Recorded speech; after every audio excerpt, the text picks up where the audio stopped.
ВМРО-ДПМН вечерва на извршен комитет на партијата во Штип утврди кандидати за градоначалници на престојните локални избори.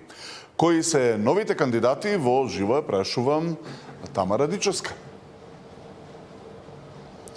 Да, извршниот комитет на ВМРО-ДПМН вечерва заседаваше во Штип, како што напомена и ти, беа објавени 8 нови имиња на кандидати за градоначалници кои што ќе се борат за или нов мандат, но или за прв мандат на предстојните локални избори. Станува збор за 8 општини, оние што ќе се борат за втор мандат, односно и во наредните 4 години да раководат со општините. Според пратеникот Антонио Милошовски, докажале дека имаат углед и се способни да раководат со општината, затоа ги кандидираат и за втор мандат, додека пак оние кои што за прв пат се кандидираат, докажале со својата работа во општините дека се способни да ја преземат градоначалничката функција. Станува збор за 8 општини, како што се Македонски Брод, општината Могила, Пробиштип, Богданци, Демиркапија, Росоман, Новаци и општина Дебарца. Во продолжение ги слушаме имињата на кандидатите за градоначалници на овие општини. За Македонски Брод кандидат да биде актуелниот градоначалник Жарко Ристевски. За општина Могила да биде актуелниот градоначалник Драганчо Саботковски. За Пробиштип имаме кандидат кој што ќе се трка за градоначалник Тони Тоневски. За Богданци ВМРО-ДПМН го предлага Маријан Пеев.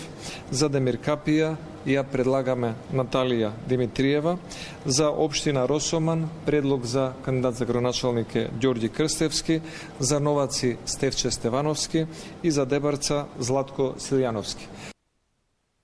Тамара, има ли овој пат одлука за кандидат за градоначалник на Скопје? Не, ниту овој пат се уште не е одлучено името за кандидат за градоначалник, иако претходниот пат кога заседаваше извршниот комитет на ВМРО-ДПМН беа обелоденети 25 имиња на кандидати за градоначалници, овој пат има 8, со што според Милошовски тие се единствената партија која има знаното 33 имиња кои што ќе се кандидираат за предстојните локални избори, додека пак името за кој ќе биде кандидат за град Скопје би требало да биде познато некаде на средината на јули, бидејќи се уште се прават и анкети и разговори за да биде одбран најдобриот избор. Во продолжение го слушаме Милошовски околу градоначалникот на град Скопје. Мислам дека до средината на јули би имале и на таа тема одредено решение. Сметам дека се водат одредени сондажи на терен кои што би сакале да ги имаме во предвид како размислување на граѓаните за одредени можни кандидати, но наскоро мислам дека и тоа прашање ќе го обзнаниме и ќе го обелодениме и кандидатот или кандидатката за градоначалник на Скопје. Тамара, што е со кандидатите за другите останатите општини? Дали за нив се калкулира поинаква политика на партијата?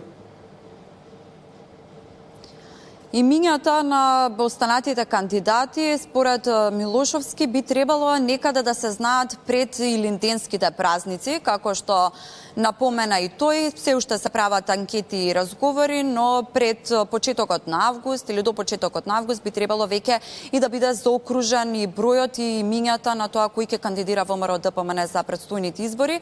Се уште, како што каже Милошевски, се во разговори со знам за тоа дали и каде би настапиле, ако би настапиле со заеднички кандидати. Тие разговори се уште се во тек. Она што беше одлучено на денешниот извршен комитет на партијата е дека генералниот секретар на ВМРО-ДПМН Ѓорѓе Сајковски ќе биде одговорен за кампањата на локалните избори. Тино, тоа би било се од вечерашниот извршен комитет на ВМРО-ДПМН тука од Штип.